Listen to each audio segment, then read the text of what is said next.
Hi students, welcome back to your third semester of the OTA program and welcome back to Evidence-Based Practice 2.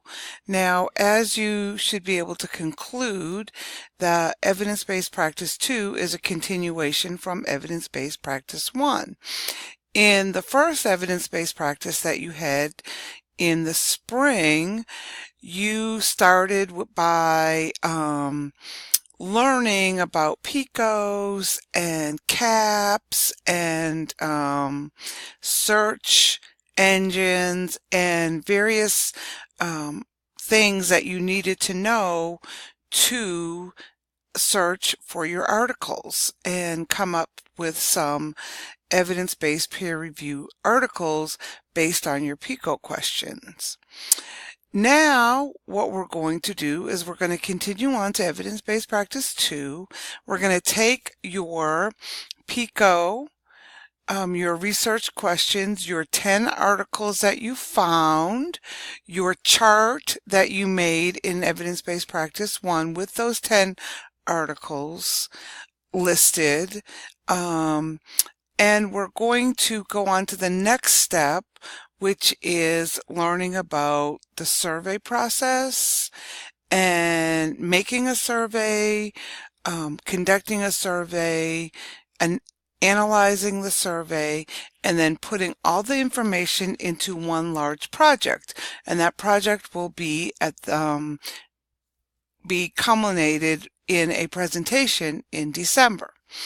Now, first of all, the most important thing that you need to understand is there are a lot of new people in this class, so welcome new students to my evidence-based practice course. I don't know what you did last semester in your evidence-based practice 1 class. I don't know what your research question is. I don't know what your PICO is, your articles. I didn't review your caps. So we need to get caught up. And this is for everyone, not just the students that are new to this class. For the first 2 weeks of this class, your assignment, one of your assignments will be to make an appointment with me and to come in within the first 2 weeks of school starting, which is August 20th, and make a 15 to 20-minute appointment with me where we can go over your PICO question, your PICO, your research question, why do you want to do this, your chart of your 10 articles, and your 3 caps. So everyone in the class must bring all that information to me within the first 2 weeks of class. And in that way, I can get caught up with what you're doing and why you're doing it.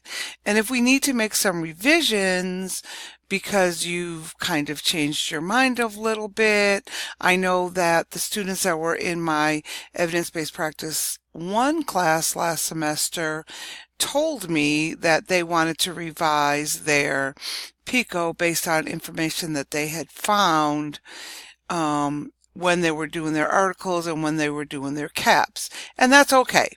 But I want to kind of fix that up right at the beginning of the semester. So one of your first assignments is to come in and see me and to bring all the information listed that I just listed. I'm also putting this in an assignment format so you can understand that.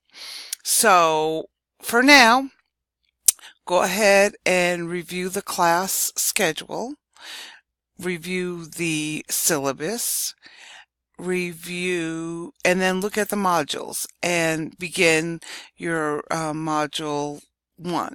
Now remember, we have changed the opening and closing of your modules, and so modules now open on Saturday at 12:01 a.m. and they close the following Friday at 11:59 p.m. However, this first module, because school actually opens on the 20th of August, which is Monday, your module dates might be a little bit different. So please review this in your modules. And if you have any questions, feel free to email me or go to Ask the Class. So have a good day, and we will see you at your meeting.